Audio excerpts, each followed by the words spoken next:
What's up, guys? Wow, one more episode to go, and I can't wait to start watching it. But we gotta talk about this episode first. Episode 12, aka Pray for My Patsy. Obviously, we know why it's called Pray for My Patsy because of Dorothy. I officially hate her by now. She has become my most hated character from the show. I'm not gonna say least favorite because that would probably imply that she's written badly. No, she's written well. She's written in a way that you are supposed to hate her. So that's why I'm gonna say she's my most hated character, because she is just she's a fame whore. There's no pretty way of saying that. She would do anything to exploit her daughter, which is just horrible. Horrible? Yeah, that's a word now. It's horrible and horrifying at the same time. It's horrible. So that's that, and basically she was the MacGuffin of this episode. The whole reason that Alyssa know where to look for Patsy, for Trish, was because of her stupidity, and because she basically told the entire world where to look. Speaking of characters we all hate, let's talk a little bit about that Officer Sandy. Sandy? No, Sunday, I think. Ruth Sunday. Now that is a character I just hate it. I mean, she annoyed me at first. It got progressively worse. She is just, one of those characters that just made you want to tear out your eyes out, because they're so annoying. And no matter what they say, they just. It's not because of the actress. That's not nothing to say. She was a great actress. She did her role to perfection. The character was just written in a very annoying way to me, and I get that this whole she was written in a way that was supposed to make you feel more for her when she died. Spoiler alert, obviously, but it didn't work for me. I hated her from the get-go, and it got progressively worse, and it reached the pinnacle of worseness in this episode. I should have had this camera on me while I was watching it, because I literally just yelled, "Go jump off a building!" to that character. That's how much I hated her in this episode. And, well, she got what she deserved. And you all know how that ended up. Did you notice there was no Malcolm in this episode? I guess this guy's done. Of course, we're probably going to see him in the next episode, because the next episode is the finale. So we're bound to see him in the finale and see the end of the conclusion of everything, and see where he ends up at the end of this season, which will probably give us a hint of where we'll find him in next season.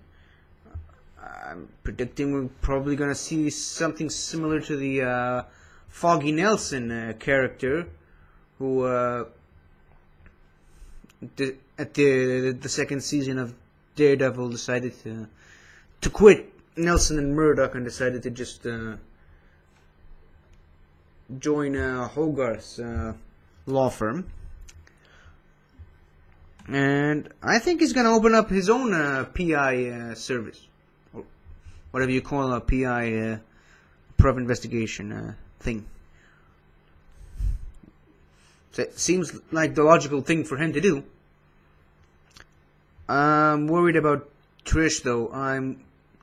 I said last episode that they're not going to kill her, but this episode it kind of seems clear that they're just flat out saying, yep, this character is going to die. And, I mean, first of all, they moved her to the morgue. Let's start with that.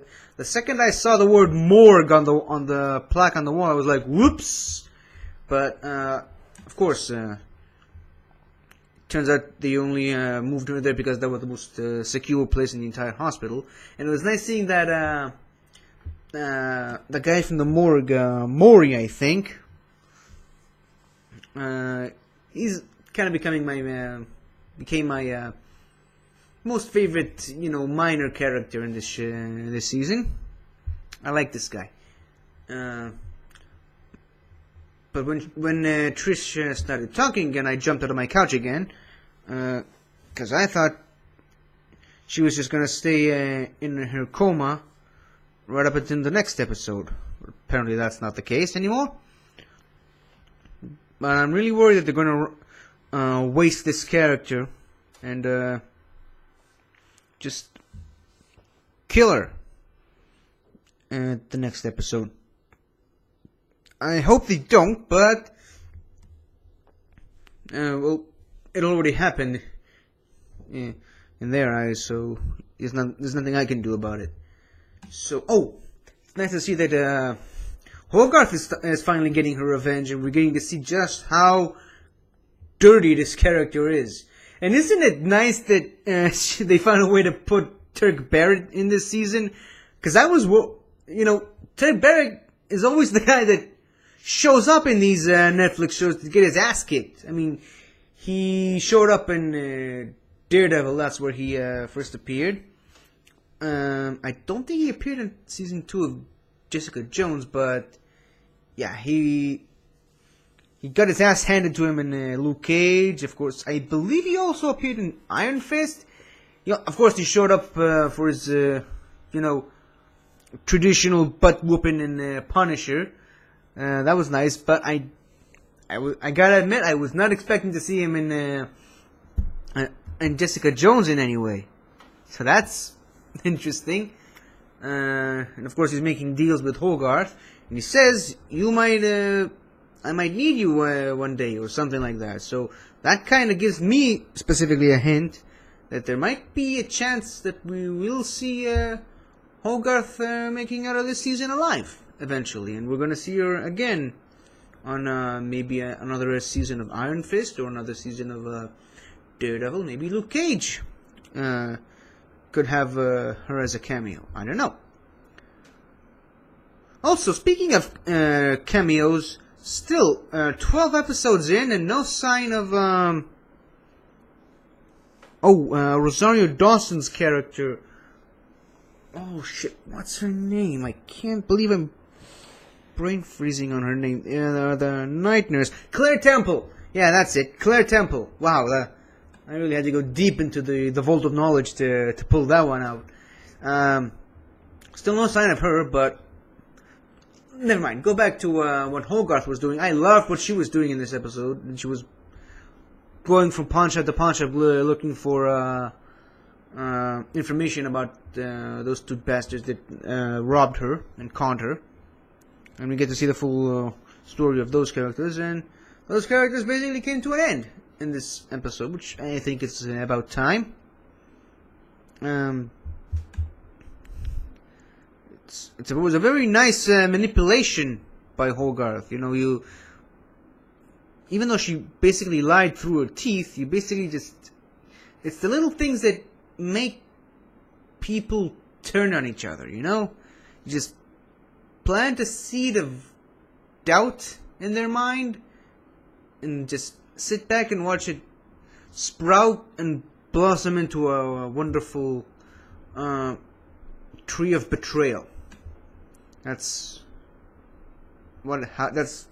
just how it goes, I guess. And there was a poetic end to those characters to have one of them is dead and the other one is left behind to suffer. Of course, now we have to talk about Jessica and her mother trying to reconcile. And of course, those cops are idiots, falling for the oldest trick in the book. Oh, the character has to go to the bathroom now. Yeah, that was a little bit played out, but it worked, I guess. And I guess it was a good decision to not have Jessica shoot her mother, in this episode, because that would mean the end of the season, and there's still an entire episode after this. Now, of course, we're finally going to get the conclusion of everything, and we'll see where this whole story is gonna end up. So I'm just gonna stop the recording right here. I'm gonna watch the final episode. I'll do a review for that episode, and once that's done, I'm going to do a full review of the entire season. Talk about all the little points I wanted to make. So, thank you for watching, and I'll see you guys in just a bit.